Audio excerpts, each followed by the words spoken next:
शान्ताकारं भुजगशयनं पद्मनाभं सुरेशं विश्वाधारं गगनसदृशं मेघवर्णं शुभांगं लक्ष्मीकान्तं कमलनयनं योगिभिर्ध्यानगम्यं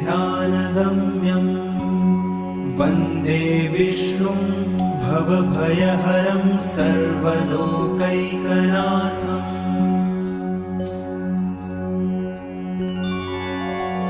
शान्ताकारं भुजगशयनं पद्मनाभं सुरेशं विश्वाधारं गगनसदृशं मेघवर्णं शुभांगं लक्ष्मीकान्तं कमलनयनं